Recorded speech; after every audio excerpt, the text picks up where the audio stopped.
Bonjour à tous, je suis ravi de vous accueillir pour la première interview de la chaîne. Nous allons échanger aujourd'hui avec un développeur sur son parcours, son activité, ses compétences et sur ses projets. Bonjour à tous, merci Ludovic de l'invitation, ça fait super plaisir de surtout pouvoir entamer cette longue série, on l'espère. Je Donc, l'espère euh, donc aussi, voilà. avec plaisir. Donc, pour commencer, est-ce que tu peux te présenter brièvement avec ton, Ouais, bien ton sûr. pseudo, ton nom ou prénom, c'est toi qui vois. Eh bien écoute, moi c'est Charlie, Charlie Dallierwood, au plus connu sous le nom de Seacattle. Je suis développeur depuis 2 ans maintenant, enfin développeur web, parce que j'avais commencé à 14 ans, il faut savoir qu'aujourd'hui j'ai 20 ans, j'avais commencé à 14 ans le développement de jeux vidéo en Java. J'ai mon propre serveur sur Minecraft à l'époque, j'étais un petit peu matrixé, mais ça a bien fonctionné. On avait eu plus de 40 000 utilisateurs, sauf que je savais pas gérer de projet, je n'avais pas la gestion d'une communauté, j'étais beaucoup trop jeune, surtout pour l'aspect budgétaire. Donc le projet a coulé, mais ma passion pour la programmation est restée intacte et je me suis reconverti dans le développement web là depuis un peu plus de 2 ans maintenant. D'accord. Actuellement, à moins que tu aies des questions plus précises, mais Non, c'était quand même assez clair.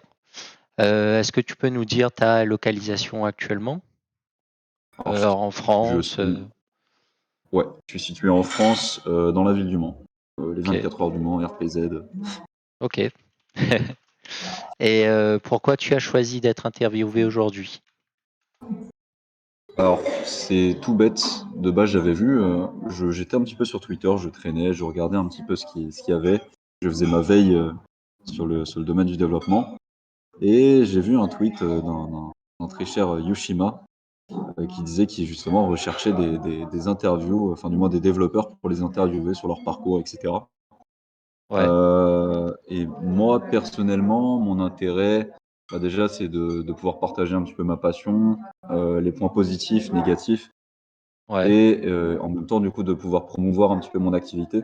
Savoir que je suis auto-entrepreneur et freelance dans le développement web.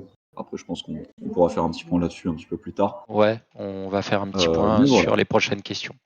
Ok. Et depuis que tu es dans la tech, qu'est-ce qui t'a convaincu d'entrer ou de continuer dans le monde de la tech et ou du dev?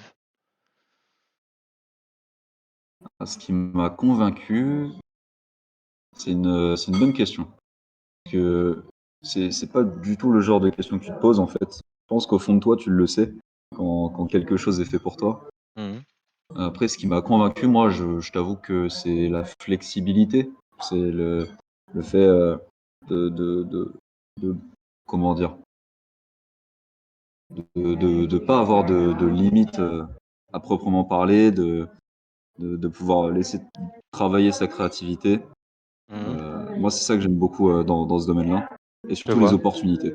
Je pense que la technologie, c'est quelque chose qui va pas disparaître et qui, au contraire, va énormément se développer dans les années qui vont venir, en bien ou en mal, en bien, on l'espère, croisez les doigts. On l'espère. Mais en tout cas, Ok. on va tout faire pour. Bah oui, oui, c'est le but. On va essayer de pas se laisser trop dominer par les IA, hein. Exactement. Il faut les utiliser à bon escient, sinon elles vont se venger un jour. C'est ça. Pour la prochaine question, tu as une personnalité plutôt réservée? Est-ce que le contact avec les clients, enfin clients ou gens directement dans le monde professionnel, c'est quelque chose qui te met mal à l'aise ou tu es quelqu'un de plutôt à l'aise, peu importe la situation dans laquelle tu te trouves? Alors, oui et non, dans le sens où, de manière générale, je suis assez réservé. Mhm. Euh, je représente un petit peu le stéréotype du développeur qui aime bien rester dans sa chambre, qui déteste le contact social, tout ça. Ok, Mais mon statut de développeur freelance m'impose d'être sociable, de démarcher des clients, ce genre de choses. ok, Euh, et au fur et à mesure, je commence un petit peu à m'y habituer. Je m'oblige un petit peu à aller dans des espaces de coworking, ce genre de choses pour sortir de ma grotte, sortir de ma zone de confort. Et ok, je t'avoue que si ça tenait qu'à moi, je resterais dans ma cave. ok. Bah ça, je pense que c'est la bête noire de beaucoup de développeurs. Et Ouais, c'est un gros travail qu'on doit faire sur nous au quotidien pour réussir à vaincre ça, quoi. Parce que ça, c'est vraiment Effectivement. handicapant dans notre quotidien. Ok, Ouais, tu me le fais pas dire. on va parler un petit peu de maintenant de ta situation professionnelle.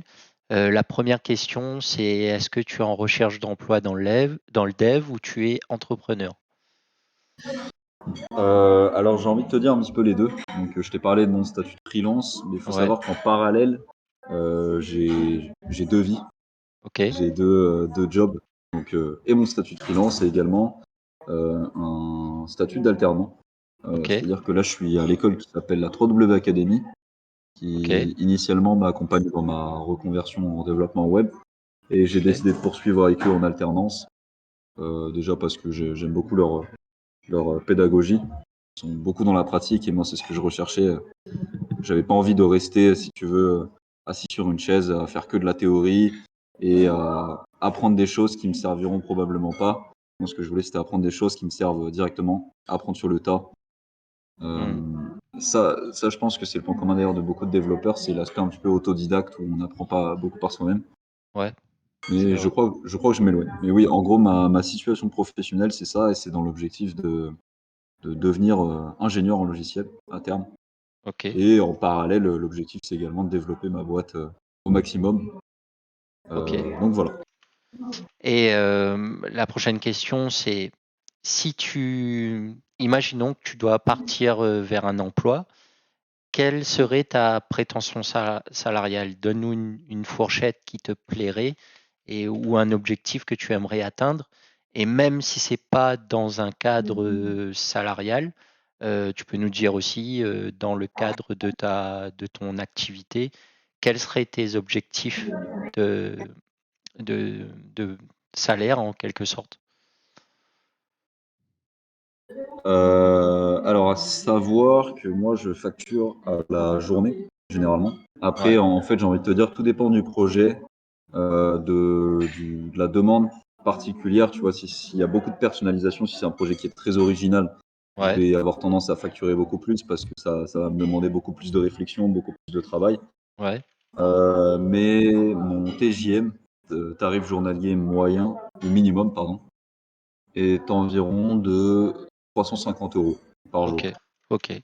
Ça va, c'est raisonnable, c'est environ la moyenne pour les gens qui a une expérience pas débutante, mais C'est ça. voilà, qui démarre. C'est généralement le taux. Après, si je peux me permettre d'intervenir aussi là-dessus, Mm. je pense que c'est le point commun de beaucoup de développeurs et particulièrement des freelances, je pense, c'est un petit peu le syndrome de l'imposteur où tu te dis non, mais c'est ultra facile ce que je fais, tout le monde peut le faire. Mais Ouais, à savoir que c'est pas du tout le cas. Il y a beaucoup de gens qui ont très mal à la tête en voyant des lignes de code et qui ne rêvent absolument pas de faire ça. c'est clair. Euh, Et ça va te paraître et pour bizarre, les gens pour qui c'est la passion, mais même nous, en tant que ouais, développeurs, excuse-moi. ça nous donne mal à la tête, hein. Oui, c'est vrai, ça nous donne mal à la tête, mais pourtant on revient à la charge C'est clair, malgré tout, c'est parce clair. qu'au final, ça reste une passion. C'est un métier de passionné, hein. Si t'es pas Oui, passionné, de toute façon, je pense que tu peux pas faire ce métier. non. Franchement, carrément non. Parce qu'il y a beaucoup de choses qui te demandent, qui jouent sur ta passion pour tenir, en fait. Oui, Ok. effectivement. Cette question-là, j'ai déjà à peu près la réponse, mais je pense que tu vas la personnaliser. Donc, est-ce que tu es autodidacte? Est-ce que avant de te lancer dans ton cursus, etc., tu as commencé seul devant ton écran à regarder des tutos, à essayer plein de choses, euh, voilà. Ou sinon, est-ce que tu as eu vraiment quelqu'un qui t'a guidé du début jusqu'à la fin et t'as développé ton côté autodidacte par la suite, mais pas au début. Alors, j'essaie de me rappeler de tout départ où ça m'a intéressé. Alors, je sais pas si tu connais un petit peu Minecraft. Ouais, je connais. Euh, mais à l'époque, il faut savoir que j'étais un gros gamer, chose que je suis beaucoup moins aujourd'hui. Ouais, Mais je suis très nostalgique en y pensant.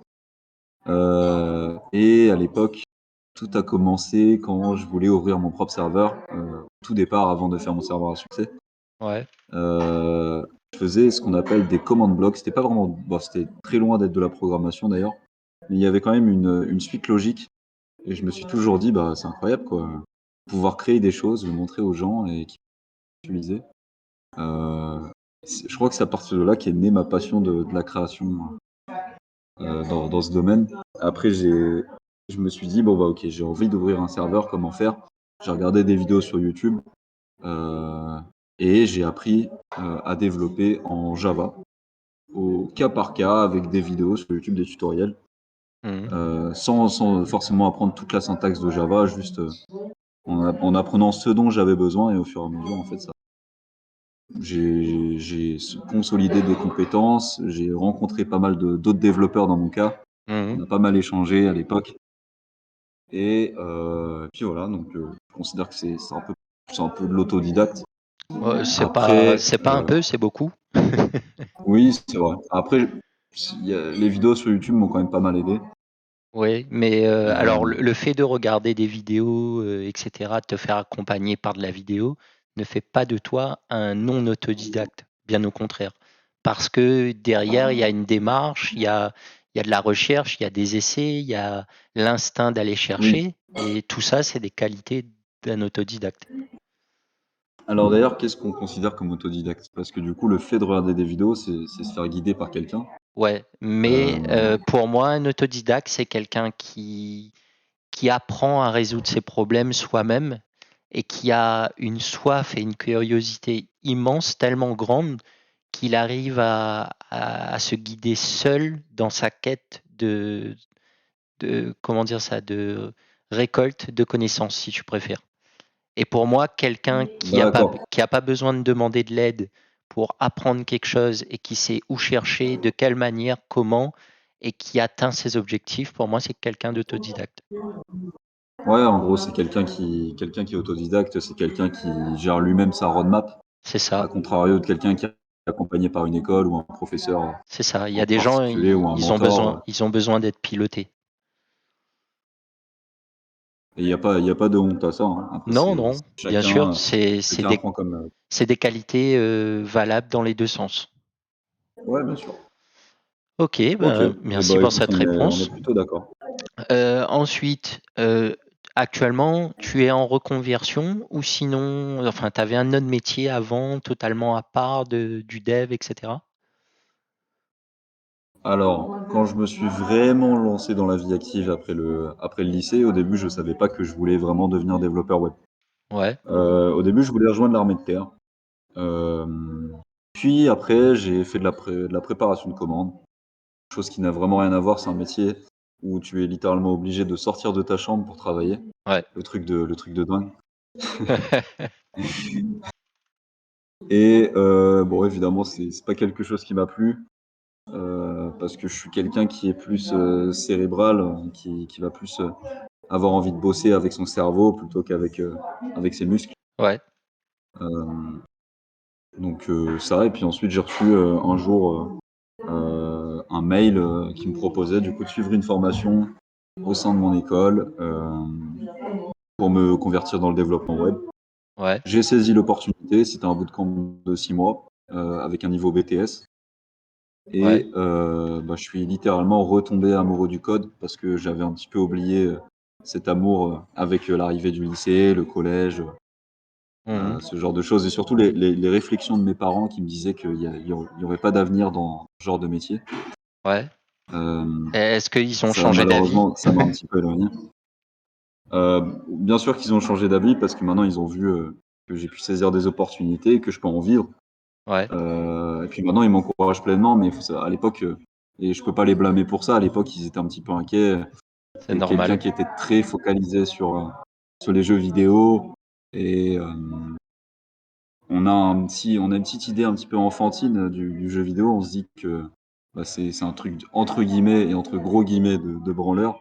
Ouais, Chose qui n'est pas le cas parce non. qu'actuellement, je suis dans un studio en alternance de jeux vidéo. Mhm. Euh, et j'apprends énormément et c'est très rigoureux. Quand tu travailles en équipe, tu as des. Après, je pense on va y venir. J'ai pas trop envie de m'éloigner du sujet. Je, Ouais, je vais juste terminer en disant que tu as des règles à respecter, tu as une certaine rigueur et c'est pas easy peasy. ok, je vois. Voilà. Ok.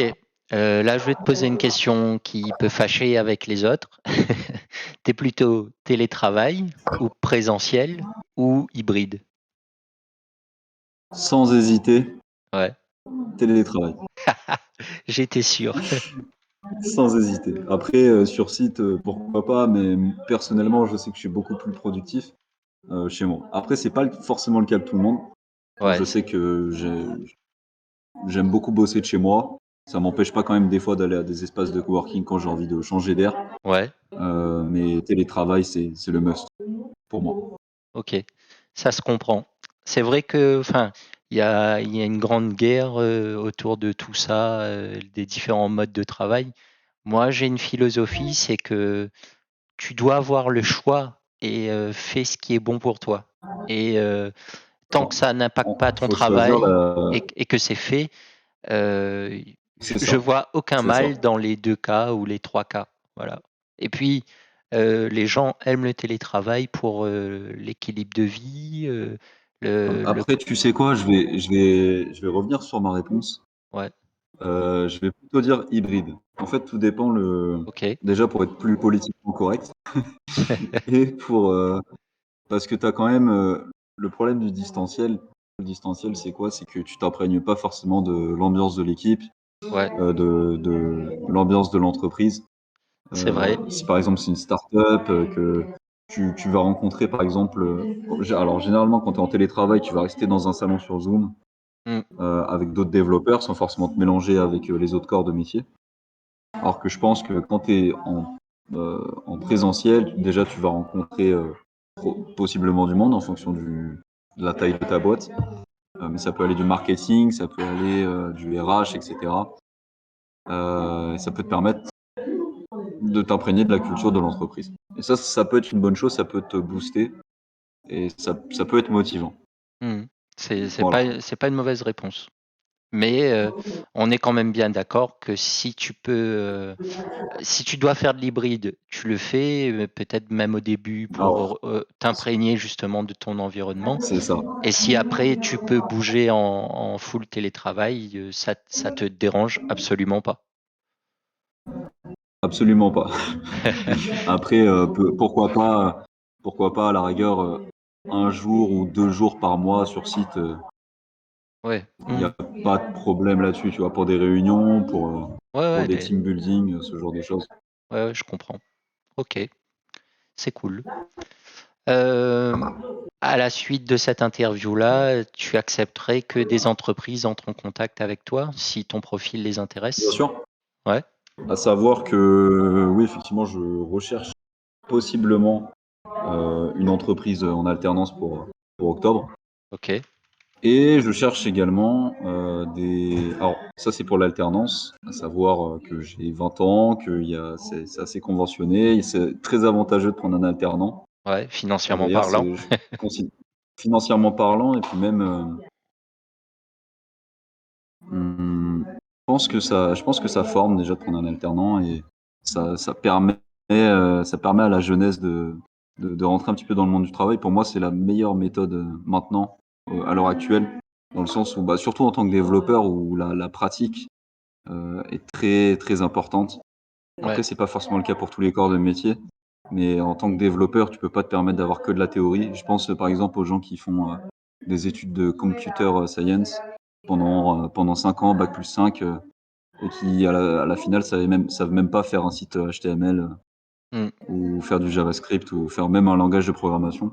Ouais, ouais, je vois. Euh, donc ouais. Et sinon, je cherche des partenaires commerciaux, potentiellement d'autres développeurs ou des entreprises qui cherchent à développer leur visibilité ou à lancer leur business en ligne, ce genre de choses.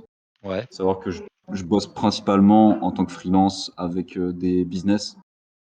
Après, je peux faire des exceptions et bosser avec des particuliers, mais j'aime les gens qui savent ce qu'ils veulent et ça me fait gagner un temps énorme et ça me permet d'être plus efficace et de proposer un service digne de ce nom.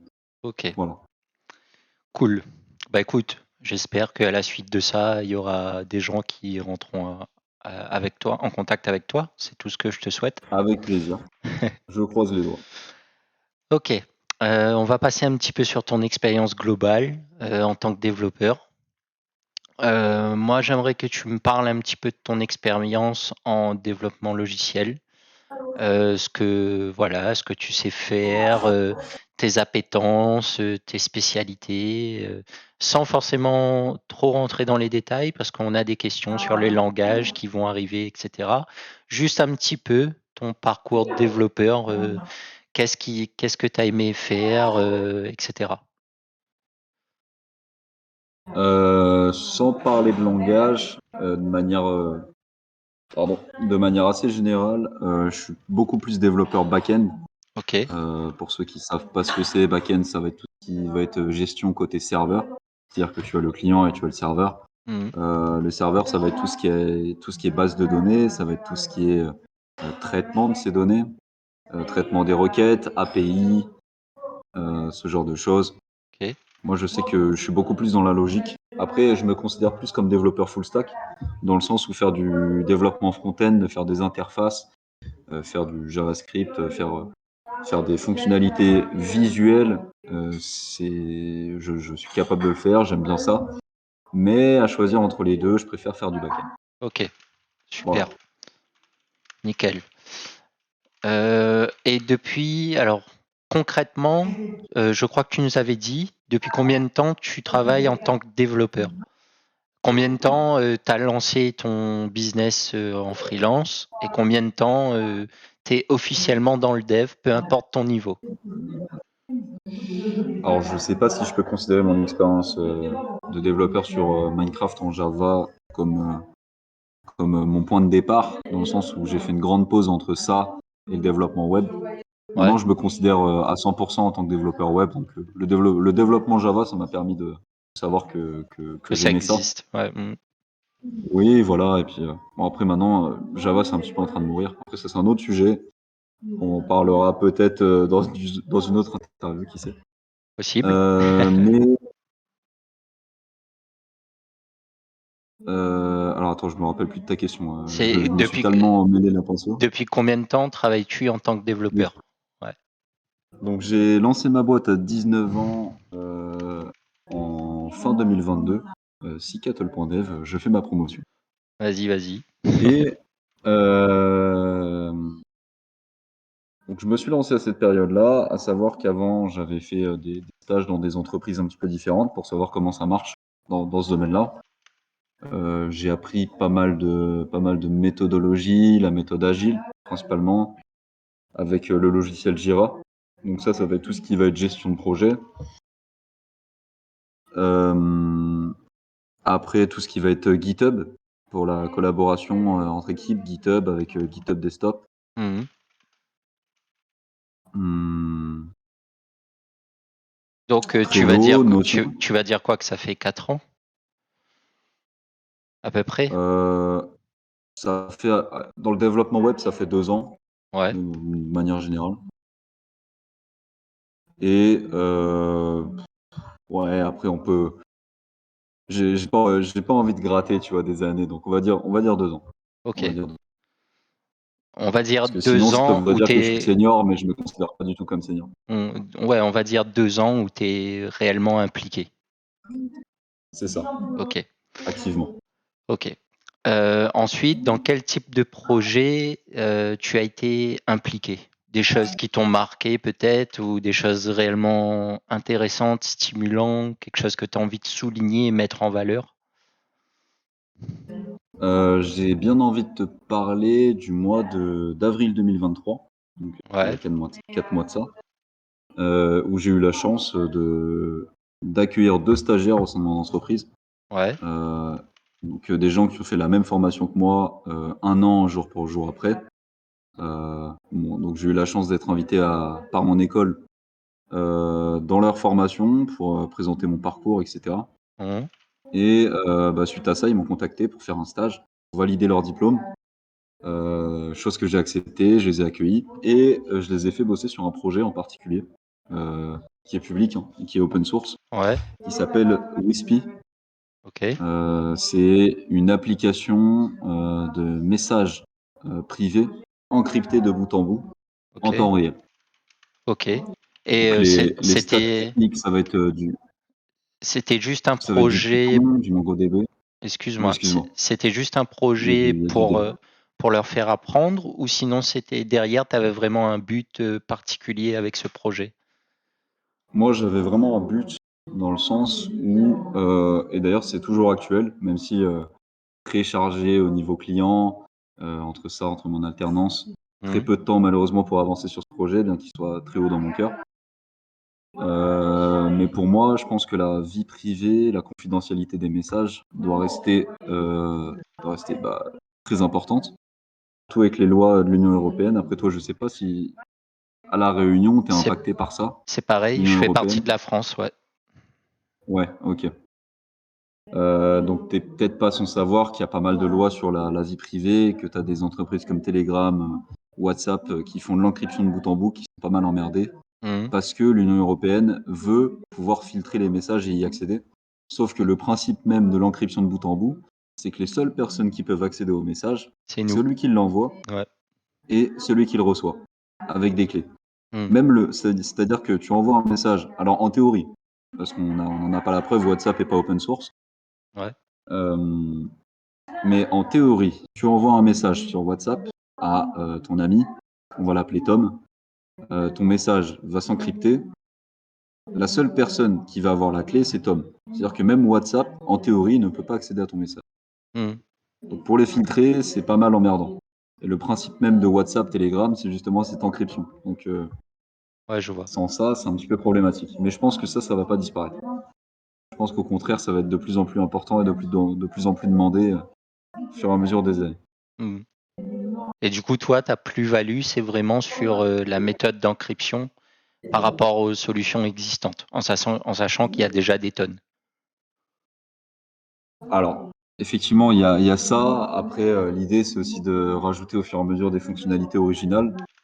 Après, c'est vrai que pour un chat, c'est un petit peu compliqué d'innover, Mmh. mais c'est pas impossible. C'est Mmh. pas impossible. On essaie d'avoir, je les ai fait pas mal bosser sur le front-end. Ouais.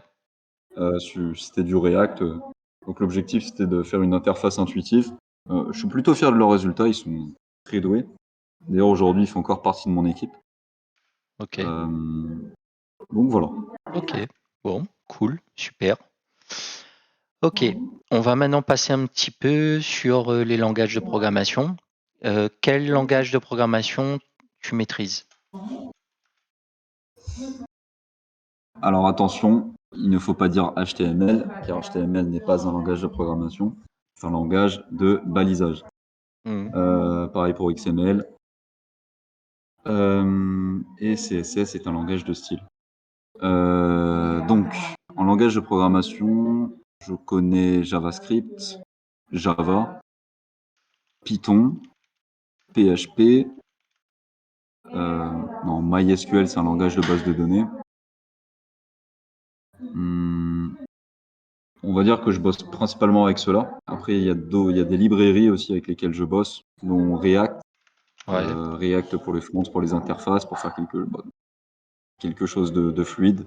Ouais. Après, toi, je sais que tu es plutôt team Angular. Même pas. Je suis team Vue.js et team JS Ah, Vanilla. aïe, aïe. Non, t'es team Angular et moi, je suis team Symfony. Tu Ah. vois, c'est là-dessus qu'on va pas s'entendre. Non, non, mais je fais pas de l'Angular. Tu fais pas de l'Angular. Ah Alors non, attends, pas du mais tout. Je qu'est-ce que suis tu fais alors? du Vue.js ou Je du crois que. JS Vanilla.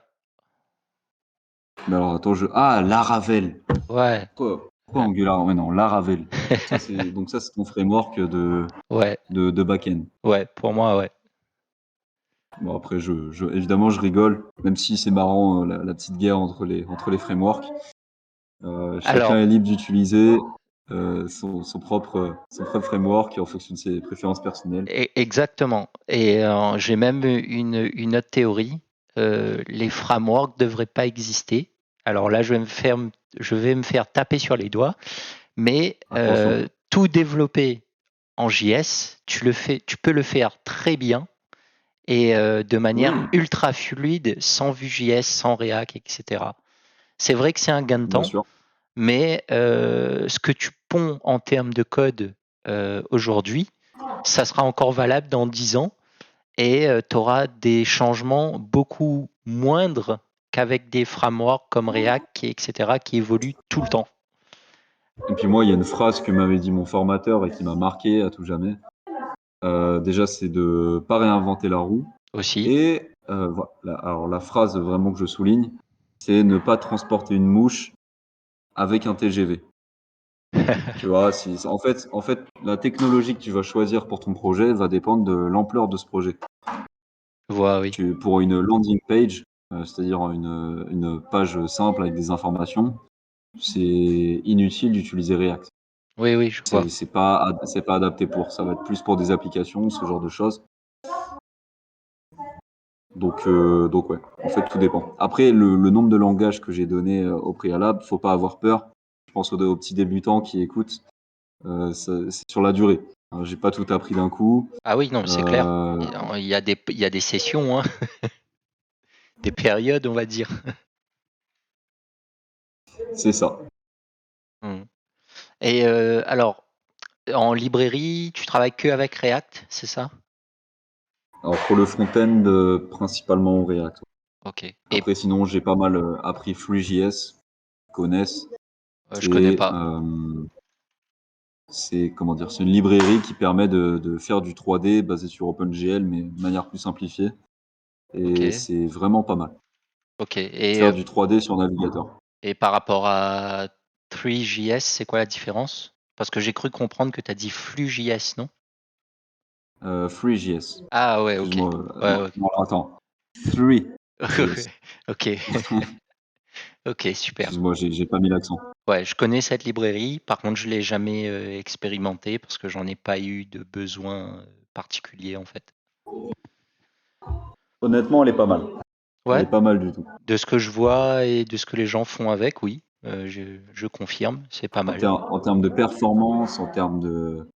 On est pas mal. Pour du navigateur, franchement, Peut-être qu'un, c'est comparable à de gros. Comment dire?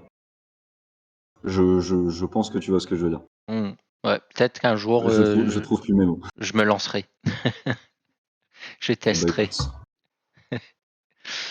Ok, on va passer à la suite. Alors, tout à l'heure, moi, je t'ai demandé dans quel type de projet tu as été impliqué. Tu m'as fait ressortir ton projet de stagiaire WISPy. Là, on va parler un petit peu des projets, d'un ou plusieurs projets professionnels sur lesquels tu as travaillé récemment. Et évidemment, si c'est possible au niveau de la confidentialité, et tu peux nous donner le minimum d'informations possible en fonction de ce que tu peux dire ou pas. Le but, c'est juste que tu nous fais part d'une expérience professionnelle qui, qui t'intéresse ou qui t'a marqué et ou que tu travailles actuellement dessus et que tu trouves sympa de partager avec nous. Ok. Et sans entrer trop dans les détails sur ton rôle, etc., parce qu'on a des questions qui viennent après. Alors, j'ai un projet en tête. Évidemment, pour des raisons de confidentialité, je peux pas donner le nom de l'entreprise, Ouais, ouais, bien sûr. ni même le secteur d'activité. Pas de souci. Euh, tout ce que je, tout ce que je peux dire. Non, je peux donner le secteur d'activité, mais sans donner trop de chiffres précis, Mhm. parce qu'il y a des petits malins qui s'amuseront à le retrouver. Mais j'ai réalisé un extranet. Ok, Excuse-moi pour le bruit. pas de souci.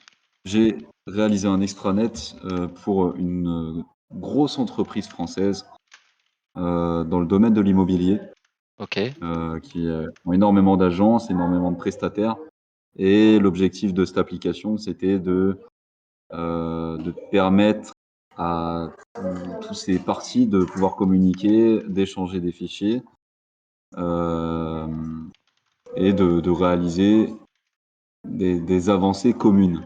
ok, J'espère ne pas m'être trop mouillé, mais en gros, c'est une appli de collaboration et de coordination ok, entre plusieurs parties. ok. Voilà, Super. C'est suffisant pour la question. top. Et alors, est-ce que tu peux me dire un petit peu ton rôle au sein de ce projet et éventuellement quelle technologie tu as dû utiliser? Tu n'es pas obligé d'apporter de la précision, c'est pareil. Tu peux être très vague et tu donner quelques informations sans plus. Alors, mon rôle au sein de ce projet, donc faut savoir que c'est en tant que freelance, c'est en tant que sous-traitant pour une autre agence web. Ouais, Euh, et moi, mon rôle, c'était du coup de concrétiser le cahier des charges. C'est-à-dire que j'avais un cahier des charges, j'avais un site qui était existant et moi, l'objectif, c'était du coup de faire une version 2.0 ok, de ça, en partant sur une base qui était déjà existante. Mais j'ai dû m'inspirer d'une base existante, mais en recommençant à partir de zéro. Au ok, niveau des techs du projet, j'ai pas utilisé de framework et avec du recul, j'aurais dû. Mais à ce moment-là, j'étais un petit peu, c'était il y a quelques mois de ça. ouais, Je ne sais pas ce qui m'a pris. Dans un élan de folie, j'ai décidé de tout faire à la main. waouh, Donc j'ai fait ça en PHP, ok, PHP classique avec du MVC, ok, Model View Controller. C'est une manière de t'organiser. Je ok. pense que toi, ça te parle. Oui, beaucoup. Ouais. La Ravel le pratique énormément. Eh ben écoute, ça tu vois, après, je sais pas. Honnêtement, je m'avance pas, je connais pas la Ravel. Mm. Mais je pense qu'il y a pas mal de langages de programmation, de frameworks qui sont basés là-dessus. Oui, Ça Symfony. ouais, sincèrement, oui. Ok. Donc PHP natif, et puis sinon, pour le front-end, j'aime beaucoup utiliser la librairie Tailwind. Ah ouais, ok. Ça me Pour le facilite énormément la CSS. tâche en termes de CSS. Ok, Exactement.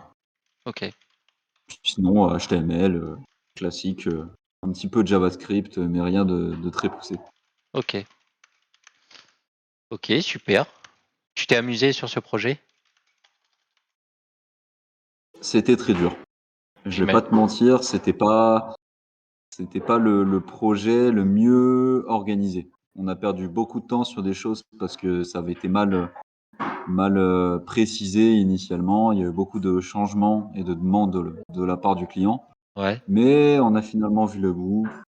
Je suis content du résultat ok. et je suis fier du travail qu'on a donné. Et honnêtement, il y a des larmes qui se sont versées à cause de ce projet. Ouais, j'imagine bien. J'imagine bien. Ok, C'était quelque chose de massif, mais on l'a fait. super. Maintenant, j'aimerais que tu mets un peu en avant ton activité, que tu me parles un peu de ton activité, que tu le mets en lumière, que tu présentes peut-être un peu les services que que tu proposes et aussi que tu parles un peu de ta plus-value par rapport à d'autres freelances. Qu'est-ce que tu peux apporter à travers tes services, etc. Voilà. Fais-nous ta pub et vends-nous du rêve. Et là, c'est la zone où tu peux le faire. Ouais, C'est l'instant promotion. c'est ça. Alors, faut savoir que je suis un très mauvais vendeur. Donc après, je vais dire la vérité comme je l'entends. Fais de ton mieux. Euh, Mon entreprise s'appelle Cicatl.dev, SYCATLE.dev. Euh, donc moi, je m'appelle Charlie et je suis un passionné. J'aime beaucoup rencontrer de nouvelles personnes, apprendre de nouveaux projets, écouter un petit peu l'inspiration de mes clients et réaliser leurs rêves, concrétiser leurs projets. D'ailleurs, c'est la devise de mon entreprise, concrétiser votre projet web. Ouais, Donc je fais principalement 3 types de services, enfin du moins, dans la création de sites web, parce que je propose également d'autres domaines, ouais, assez proches. Mais dans la création de sites web, ce que je propose, c'est de la création de sites vitrines pour, développer la présence en ligne. ouais. Je propose également, de la création de sites e-commerce, Ok. heu, c'est-à-dire pour vendre vos produits, pour lancer votre business, pour commencer à gagner de l'argent en ligne. Mhm. Et des sites également, un petit peu plus personnalisés de tout type. Ça peut être des réseaux sociaux, des intranets, extranets, des blogs, mais ça rentre dans le cadre de sites personnalisés. Il Ok. y a beaucoup, beaucoup de possibilités dans le web C'est ça que j'aime beaucoup d'ailleurs.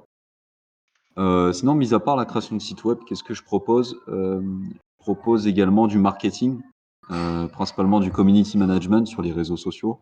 Ouais, Je bosse avec des prestataires, qui ont des grosses connaissances dans ce domaine, des rédacteurs SEO, des rédactrices SEO, qui OK, savent placer les bons mots au bon endroit, au bon moment, pour, faire passer un message, pour qu'il soit clair, concis et efficace. Et du coup, techniquement, développer la notoriété. Je bosse pas mal avec des outils comme Google Analytics, et cetera, pour analyser le trafic.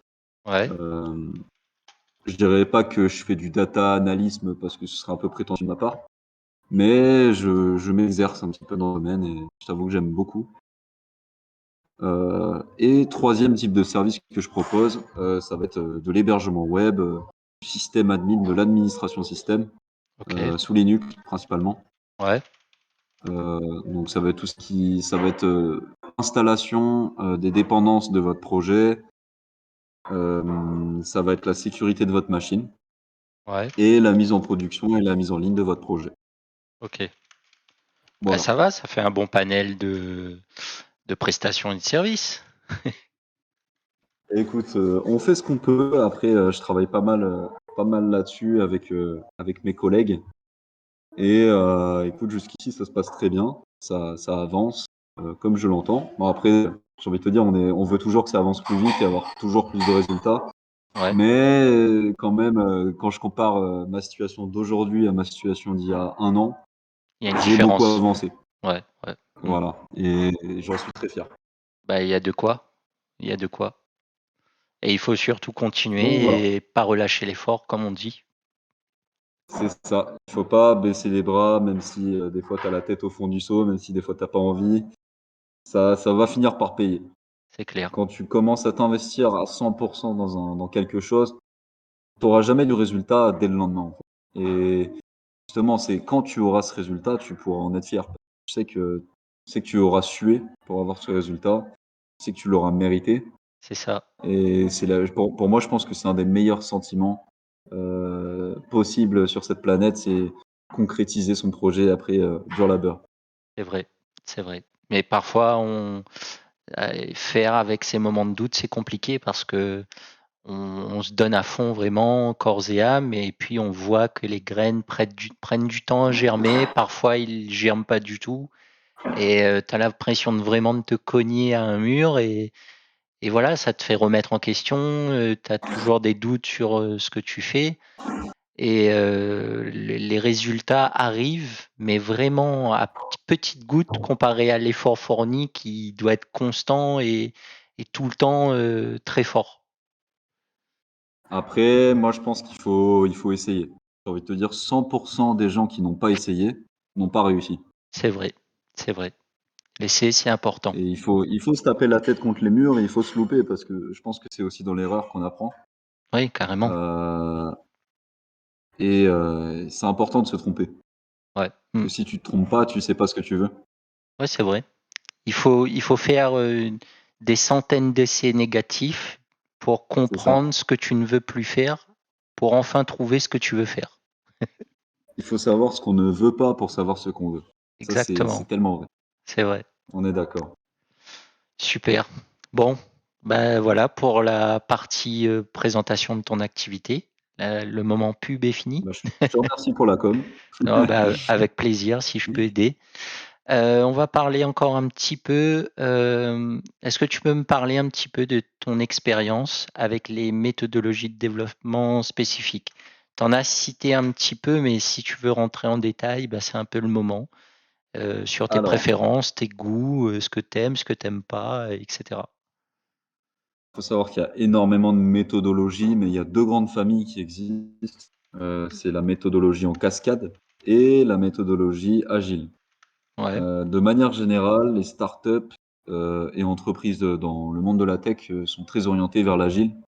Bon, ouais. moi, je parle des plus récentes. Les plus anciennes, bossent pas mal en cascade avec des cahiers des charges, avec, ce genre de choses. Mmh. Tandis que les agiles, moi, je sais que je bosse énormément avec, un logiciel, de Atlassian qui s'appelle, Jira, Ouais, qui est excellent. En fait, ça te permet de réaliser ce qu'on appelle des sprints, c'est-à-dire, ce que tu dois réaliser dans un temps donné, généralement c'est 15 jours, si je dis pas de bêtises. Mmh. Tu as des tickets avec un tableau, avec, plusieurs colonnes, dont, une, bah, généralement qui s'appelle, les idées, les choses à faire, une autre qui s'appelle les choses en cours, une autre qui s'appelle les choses à valider et une autre colonne qui s'appelle les choses faites. C'est une méthode comme une autre. Moi, je sais que je bosse énormément avec celle-ci, que ça correspond à mon équipe, ça me correspond personnellement.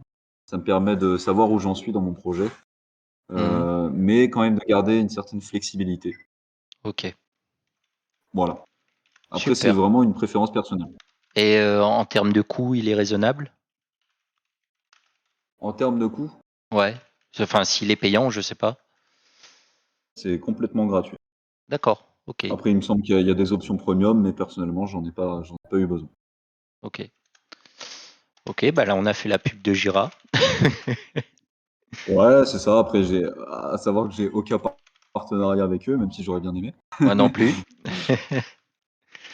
Donc, OK, bah, non, bah, après, nickel. il y a énormément de voilà, pour, faire un petit peu la balance, il y a pas que Jira, il y a énormément d'autres, logiciels, je pense notamment à Notion.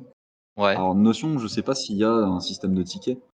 Oui, alors, non, il y a pas vraiment de système de ticket, mais tu peux imaginer un modèle qui fonctionne sous forme de ticket, de Kanban et cetera. Ouais, Ouais. tu es libre de le créer par toi-même. Ouais, c'est ça. C'est No vraiment, Notion, Notion, c'est il pas il te mal aussi. laisse, il te laisse beaucoup de flexibilité. C'est à toi d'imaginer ton process, quoi. D'accord. Mmh. Oh, c'est pas mal, j'ai découvert ça il y a pas longtemps. Après, j'ai pas encore, trop aventuré, dans le sujet, OK. mais OK. Bah, du coup, tu as commencé à répondre à la seconde question, mais c'est pas grave, on enchaîne sur, la seconde question. Comment tu gères, enfin, comment tu collabores avec avec, les membres de ton équipe, avec des outils particuliers comme tu as cité Notion, mais est-ce que tu en as d'autres, qui fait partie de ton Alors quotidien? alors Notion, ça va être pour tout ce qui est prise de notes. Moi, personnellement, ça va être pour m'organiser par exemple, par rapport à un rendez-vous client, Ouais. noter, au préalable, avant le rendez-vous, des informations que je pourrais citer pendant le rendez-vous. Mmh. Heu, Pendant le rendez-vous, prendre des notes, bah, déjà parce que c'est important, parce que j'ai une mémoire qui est très mauvaise. Mmh. Donc Comme prendre beaucoup. des notes, c'est très important. Voilà, c'est ça et puis, quand tu as énormément de clients à gérer ou de choses à gérer dans le quotidien, prendre des notes, c'est très important. Mmh. Donc Notion pour ça. Pour tout ce qui va être, organisation et gestion de projet, donc comme j'ai dit précédemment, Jira avec, Ouais, la méthodologie Scrum, OK. qui est un enfant de la méthode agile. Et pour tout ce qui va être alors là, ça va être spécifique au développement informatique, pour tout ce qui va être partage de code, collaboration en tant que développeur, Ouais. j'utilise, GitHub OK. et Git. OK. Et communication, Discord ou Slack? Communication Discord. OK. Slack, j'ai pas encore trouvé le petit truc, qui m'a poussé à aller dessus. Pareil, j'accroche pas du tout avec leur système, d'email et de comptes par espace et cetera. Je trouve que c'est trop le bordel. Honnêtement, alors moi, je suis obligé d'être sur le Slack, de mon école, Mmh. heu et malheureusement, je suis obligé. Mmh. J'ai pas de après, si quelqu'un arrive à me convaincre, pourquoi pas, tu vois? Mais pour l'instant, j'ai pas vu de point positif à partir de Discord pour aller sur Slack. Ouais, je comprends, je comprends. OK, on va parler un petit peu résolution de problèmes. Hem, Comment tu abordes, la résolution de problèmes techniques complexes? Est-ce que tu as des façons d'agir, de penser, de te poser? Enfin, quand tu es face à ce genre de problème qui peut être complexe et qui demande une prise de recul, qu'est-ce que tu fais toi? Alors ça va être un petit peu une référence à un mème, de développeur, je sais pas si tu connais. C'est le fameux petit canard, le petit canard jaune, typique, des développeurs, du moins, c'est ça fait partie de la légende. Ce fameux petit canard, à qui tu montres ton code et tu lui expliques ligne par ligne euh, ton problème, ce que c'est censé faire. Et généralement, en fait, quand tu essayes d'expliquer ton code à quelqu'un ligne par ligne, tu le comprends différemment. Alors, ce petit canard, ça va paraître un petit peu stupide, mais c'est pas tant le canard qui est important, c'est le fait d'expliquer ton code à quelqu'un d'autre. Et Mmh. quand t'as pas d'amis, bah, tu prends un canard, tout OK. simplement. Et généralement, les développeurs n'ont pas d'amis. Peu, Non, c'est vrai, c'est non, vrai, c'est vrai. ah, voilà, après, c'est une légende. J'ai des OK. amis, je pense que tu as des amis, Oui, bien sûr. Mais mais je vois ce que tu veux voilà. dire quand tu es face à un problème lié au code. C'est vrai que tes amis sont pas autour de toi à ce Il moment-là faut et du coup, vulgariser le problème. ouais, voilà. Bon, maintenant, on peut remplacer le petit canard par ChatGPT aussi parfois, hein? Oui, bien sûr, ChatGPT est no alors voilà, c'est vrai qu'il m'a énormément servi ce chenapan. Mais j'ai bien peur qu'il vole mon travail un jour. Oh, non, je pense pas. Il y a encore à Après, faire et le code peut être fait de différentes manières et l'IA sera qu'un support, mais le faire, il va peut-être prendre je suis rassuré une certaine place, mais rassure-toi, on a encore du temps. je je suis rassuré dans le sens où, il faudrait que les clients sachent spécifiquement ce qu'ils veulent, pour que l'IA puisse nous remplacer. Donc là-dessus, on est à l'abri. C'est vrai. OK, Hem est-ce que et tu as des sinon, ouais, vas-y, excuse-moi. excuse-moi, c'est moi qui t'ai coupé.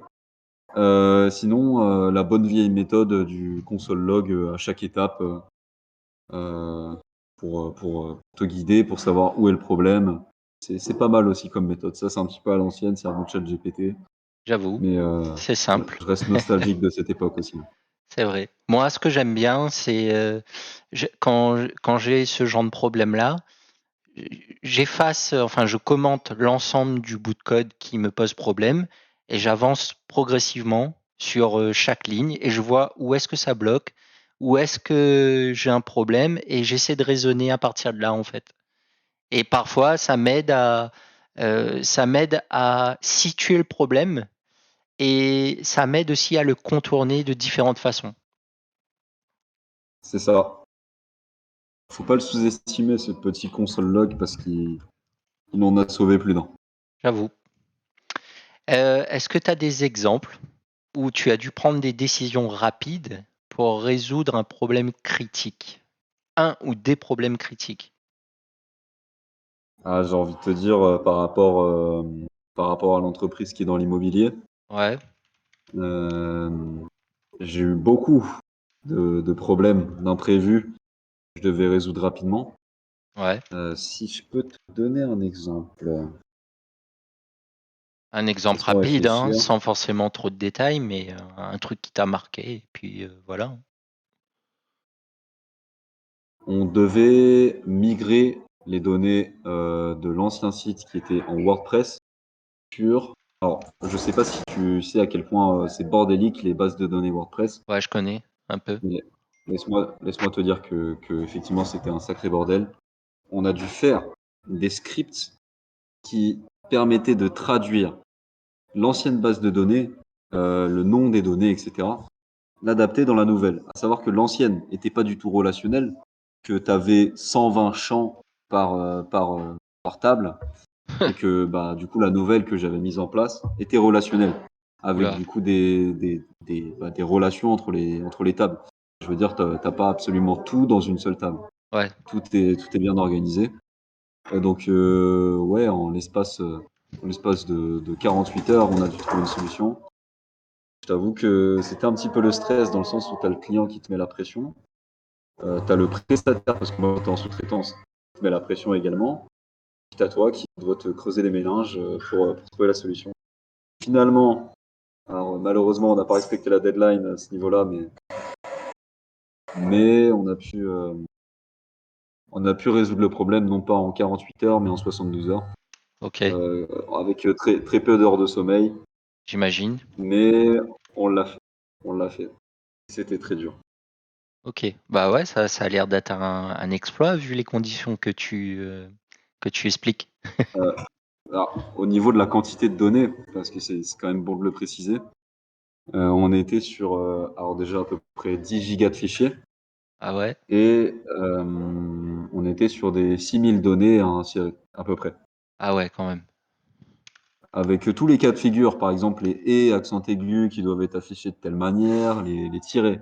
Il faut les enlever dans certains cas, les mettre dans d'autres, Mmh. et ça nous a fait un beau script d'import d'à peu près 3000-4000 lignes de Quand même. migration. Mmh. Ah ouais, c'est fou. Voilà, là maintenant j'en parle en rigolant, mais sur le Ouais, moment sur le je coup, tu as pleurais. pas ri? Ouais, j'imagine. Non, non, OK. voilà. Par rapport à tout ça, heu, tu en retires quel point positif et ensuite quel point négatif? Alors, je vais donner 2 conseils qui vont être un petit peu, paradoxal et contradictoires. Il faut être persévérant, mais des fois il faut savoir lâcher prise. Dans le sens où il faut persévérer quand tu as un problème, il faut pas baisser les bras parce que la solution, tu vas la trouver. Alors en combien de temps, je ne sais pas, Mmh, mais j'en reviens sur mon deuxième conseil, heu, il faut savoir lâcher prise. Des fois, quand un problème te prend trop la tête, que ça fait 2 heures que tu es dessus ou 3 heures, ouais, que tu es va dessus souffler d'affilée, et que tu trouves reviens. pas de solution, fais un petit tour. Mmh. Marche, va respirer l'air frais, heu, ma je sais pas, tu brosse-toi les dents ou prends une douche ou va aux toilettes. Fais quelque chose d'autre et la solution, tu trouveras, Ouais, c'est vrai probablement. que parfois on n'a pas besoin d'être derrière l'écran pour, résoudre un problème et parfois Alors, c'est quand notre esprit est avec d'autres choses que la solution arrive, en fait. le nombre de fois où je me suis réveillé à 3 heures du matin avec une solution à mon problème, alors voilà. Toi, tu as beaucoup d'avantages à être développeur et beaucoup de désavantages. Je sais pas si tu as une question par rapport à ça ou on pourra là parler Heu, davantage de ce sujet-là? non, pas vraiment, pas vraiment. Et bah, je vais me permettre du coup de Vas-y. mettre ça en avant quand même, dans le sens où être développeur, c'est pas que du rêve, c'est pas fun, c'est un vrai métier, c'est un métier qui demande énormément de réflexion, au point où, le désavantage du métier de développeur, c'est que tu déconnectes jamais. Ouais, Tu as tout le temps en tête du code. c'est vrai. Alors, je parle peut-être pour moi, peut-être, que d'autres développeurs se disent: «Mais non, tu es complètement matrixé». Non, moi, Moi, c'est je sais que pareil. personnellement, voilà, quand tu aimes, en tout cas quand tu es passionné de code, tu y penses, de manière, constante. Donc voilà, ça fait partie des désavantages où des fois tu vas te réveiller à 3 heures du matin avec la solution. Et parfois tu t'endors pas aussi, Heu, hein, donc tu te réveilles pas, mais tu t'endors pas. exactement, et après ton rythme est niqué, C'est ça, mais tu as résolu ton bug, c'est c'est voilà, vrai. ça l'avantage du métier de développeur, c'est que c'est un métier où c'est un peu des montagnes russes. À un moment, tu vas avoir envie de casser ton écran, casser ton clavier parce que tu trouves pas le bug. Mmh, Jusqu'au moment où tu te rends compte qu'il te manquait un point virgule à telle ligne et là, tu te sens comme le roi du pétrole. mmh. C'est un peu un métier de bipolaire et de borderline. Et si tu l'es pas, ça te le rendra, Voilà, exactement. j'avoue. OK, bon, nickel. Est-ce que tu peux nous dire comment tu fais pour te tenir à jour sur les dernières tendances, les technologies en développement logiciel, et cetera? Alors ça, c'est quasi obligatoire. Moi, je fais beaucoup de veille informationnelle et veille technologique. C'est-à-dire le fait de suivre des sujets particuliers sur lesquels tu veux t'informer. Mmh. Alors, je précise que je ne suis encore pas payé. Heu, je je ne conseille pas spécifiquement d'utiliser cette application, voilà. Ouais, Mais personnellement, régulièrement, j'utilise au quotidien, Feedly. je Le connais fait que pas. ce soit centralisé, ça m'évite de chercher sur 50 applications, comment faire ma veille, ça me permet de gagner du temps. Feedly, c'est pas mal là-dessus. Feedly, c'est, une petite appli, OK, de qui donc c d'abonnement à des flux RSS. OK, OK. Et c'est pas mal. Tu peux choisir un sujet comme l'entrepreneuriat, comme tu peux choisir plus spécifiquement du développement JavaScript ou du développement front-end ou de la cybersécurité, Mmh. et ça te permet vraiment d'avoir, tous les articles qui traitent de ce sujet-là, les articles de la journée, Ouais. à lire. Et ça, régulièrement, je le fais tous les jours, 30 minutes. Euh, et voilà. Ok, nickel. Oui, c'est vrai. Dans notre métier, on doit être tout le temps à jour. On doit, C'est un métier qui bouge énormément. ouais, du jour au lendemain, tu as des trucs qui sortent, c'est des trucs de fou. Et tout ce que tu as emmagasiné comme connaissance peut te mettre vite à la ramasse et on n'a rien dedans. C'est vrai. Du coup, tu Et as, le métier de développeur, c'est une vraie aventure. ouais, Pour ceux qui quotidien. veulent avoir un quotidien où ils restent pas dans leur zone de confort, où ils apprennent tous les jours, c'est vrai que le métier de développeur est pas mal pour ça. Alors, ça va te surprendre. Moi, je suis quelqu'un qui adore cultiver sa zone de confort et du coup, même après plusieurs années dans le dev, j'ai toujours du mal à m'adapter à ces changements rapides. Et du coup, j'essaie de changer ça. Je suis quand même quelqu'un d'ouvert face à tout ça. Du coup, j'essaie d'appliquer ces changements, j'essaie d'ignorer ma zone de confort, j'essaie de m'ouvrir au maximum à toutes les dernières tendances, à ce qui se passe, à ce qui se fait et surtout à apprendre, quoi. C'est Après, c'est important, vrai je souligne. un bon Laravel, c'est assez réputé. Et je pense que ça en a encore pour, allez, j'ai au moins une dizaine d'années Ouais, devant nous, ouais, largement. avant qu'une nouvelle technologie ultra puissante la remplace, comme Symfony ou autre. Ouais, largement. Euh, mais on est après voilà. Il faut, si tu veux rester sur le marché, si tu veux toucher le maximum d'entreprises, etc. Oui, il faut te tenir à jour. Après, si tu es plutôt dans une niche comme Laravel, Symfony, React, euh, tu peux te permettre de rester là-dessus et de devenir un expert dans un sujet spécifique. C'est ça. Parce que à vouloir être partout, on est nulle part. On fait Et rien. des fois, vaut mieux, voilà, c'est ça. Et des fois, vaut mieux se spécialiser dans un domaine et devenir spécialiste dans ce domaine. C'est ça. Et ça m'a pris beaucoup de temps pour comprendre ça. Et c'est pour ça que moi-même, j'ai décidé de me spécialiser, en fait. J'en avais marre de suivre tout le temps les tendances. Et si c'est un conseil qu'on peut vous donner, suivre les tendances, c'est bien. Être à jour sur ce qui se fait, c'est bien. Par contre, vous devez essayer de Avoir les bases. ouais, vous devez avoir les bases et essayer de vous spécialiser dans quelque chose, avoir une référence. Et le but, c'est de répondre aux besoins de votre client. Si votre technologie vous permet de répondre à vos besoins, aux besoins de vos clients, pourquoi en changer? C'est important. Et retenez ça et appliquez-le. Et dans la communauté des développeurs, les gens, ils vendent leur bout de gras et ils défendent leur technologie. Donc vous ne laissez pas influencer par leurs choix à eux. Les choix que vous faites Entièrement d'accord. doivent vous appartenir. Et puis Euh, après, le langage de programmation, le framework ou la librairie que vous allez utiliser euh, est pas forcément meilleur ou quoi qu'est-ce que les autres. En fait, tout est une question de préférence personnelle, de syntaxe, littéralement, en fait, ce que vous préférez, le langage avec lequel vous kiffez le plus coder. C'est ça le plus important finalement. mm, Le langage où vous vous sentez le plus à l'aise et le plus productif. c'est vrai. Euh, donc ouais. Et On est entièrement d'accord avec ce que tu as dit. j'enchaîne sur la prochaine question.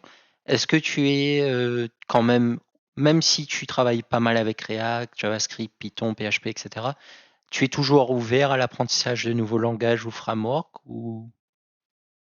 Ouais, bien sûr. Bien sûr, j'envisage en ce moment peut-être à apprendre TypeScript, enfin du moins à avancer mes compétences là-dedans, Ouais, ou à apprendre littéralement d'autres langages comme ok, ou Rust. ok, ok, nickel. On va passer un petit peu sur le travail en équipe. Je vous rassure, il nous reste trois points, environ 7 questions à peu près, 7 à 10 questions, et puis on a fini. Tu es plutôt quelqu'un de solitaire ou tu aimes le travail d'équipe? J'ai envie de te dire, de base, je suis quelqu'un de plutôt solitaire, mais je tombe amoureux du travail en équipe. Ok. En fait, ça dépend de mon mood. Ouais, ok. Et qu'est-ce que tu aimes dans le travail en équipe et qu'est-ce que tu aimes pas? Qu'est-ce qui t'insupporte? Ou même dans Mmh, la vie du solitaire, hein. Tu peux avoir des choses que tu aimes et que tu aimes pas, hein. en fait, des fois, j'ai envie de te dire, ça dépend du mood. Des fois, je vais être Ouais, très créatif de manière solitaire et j'ai pas envie que quelqu'un interfère dans ma créativité ouais, ou, introduise des bugs dans mon code, ça, c'est quelque chose, je pourrais tuer pour ça. Heu, Évidemment, à pas prendre au premier degré, j'ai pas envie de terminer en prison. non, non. Euh, Hem, Après, non, j'ai envie de te dire, c'est un peu au cas par cas. Après, pour l'instant, moi, j'ai trouvé majoritairement que des avantages à travailler en équipe, dans le sens où ça te fait un gain de temps énorme. ouais, Hem Et surtout, des fois, en fait, toi, tu restes bloqué sur un truc et quelqu'un d'autre va te dire, bah, logiquement, bah, ouais, c'est juste ça, en fait. Tu vas ouais, dire: «Ah ouais, OK». En fait, toi, tu es bloqué sur ta vision des choses et le fait qu'une autre vision et quelqu'un qui a d'autres paradigmes que toi, bah, partage, son opinion sur quelque chose, ça va te débloquer une porte et c'est ça que j'aime beaucoup dans le travail en équipe. ouais. Après, ouais, vraiment ce que je déteste, c'est les gens qui introduisent des bugs. Ça, c'est hop, dehors. Je comprends. Ok.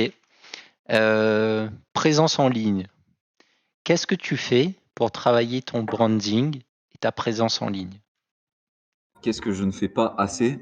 Qu'est-ce que aussi? je ne fais pas assez? Ça va être, des posts sur les réseaux sociaux, ça va être des articles de blog qui Ok, pourtant sont, des très bons facteurs, pour augmenter sa visibilité et bien et faire chauffer l'algorithme de Google et des réseaux sociaux. C'est ouais. les articles de blog principalement. Alors moi, je vais te rassurer Ça, là-dessus, mais ça fait partie de mes projets. c'est des cas par cas, hein. Je vais te rassurer là-dessus. En tout cas, pour mon cas, moi, ça fait 8 mois que j'ai décidé de m'investir un peu plus sur les réseaux, etc., les articles, etc.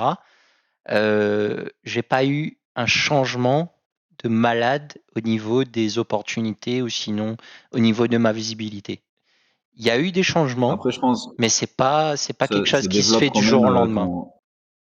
ça développe quand même ton image de marque et ça peut permettre aussi de développer une communauté. Ouais, Possiblement, cette communauté un jour pourra avoir besoin de tes services. c'est ça. Sur le long terme, Hem, peut-être, oui. Mais en tout voilà, cas, sur le long terme. si je peux conseiller, toutes les personnes qui se lancent, ne le faites pas dans l'optique d'avoir des résultats tout de suite. Non, faut le faire pour le plaisir aussi. Aussi, Faut ouais, le faire pour le plaisir de partager.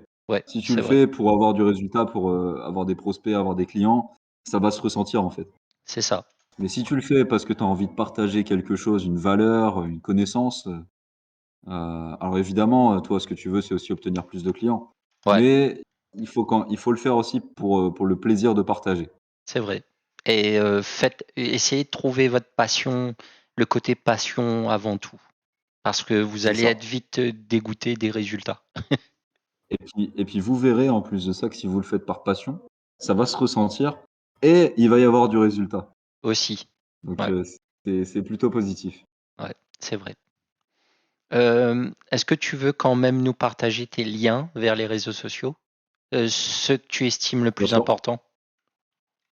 Ce que je peux faire, c'est donner un seul et unique lien qui est seekattle.dev OK, où tous les réseaux sociaux sont, centralisés. Alors pour l'instant dans le header, mais ça risque de changer dans les jours qui viennent. OK, Dans le footer, c'est-à-dire tout en bas de la page, tu auras tous les réseaux sociaux qui sont liés à mon activité. OK. Je mettrai quand même Donc dans l'article de l'interview, je partirai voir sur le ouais, bien sûr. site et je mettrai quand même chaque réseau à la suite, en Alors plus je du suis site. en ce moment sur LinkedIn. J'allais dire Twitter, mais maintenant, on appelle ça X, Ouais, c'est ça. chose que je trouve un peu bizarre, mais ça on pourrait faire toute une vidéo sur le sujet. Facebook un petit peu, même si, c'est plus trop un réseau qui m'attire. Il y a quand même une niche et il y a quand même des gens qui sont potentiellement intéressés parmi mon public cible. Ouais, Heu, Principalement ces 3 réseaux, j'espère n'avoir rien oublié. Non, ça me paraît correct. Après, je bosse principalement si, un petit peu Instagram pour la prospection, OK, mais ça va être principalement via mon site web, finalement où on peut me contacter directement via un formulaire et via un formulaire d'estimation plus avancée de son projet. OK, Dont super. je suis très fier d'ailleurs. Je fais complètement à la main, par ma sueur. Il y a de quoi. Et Voilà. enfin, petite parenthèse, mais ton site, s'il est fait à la main, il respecte quand même les obligations SEO, il a des bonnes performances, etc. Ça... Effectivement, bah, pour mesurer les performances, alors je crois que sur mobile, il faut encore que je les améliore, chose sur lequel je travaille assez activement. Mhm. Mais sur PC, avec Google Insights, souvenir, j'ai envie de faire le test maintenant, j'ai pas envie d'être un menteur. PageSpeed Insight, je fais le test. Il me semble que je suis quasiment à 100 partout. Cattle.dev. Alors,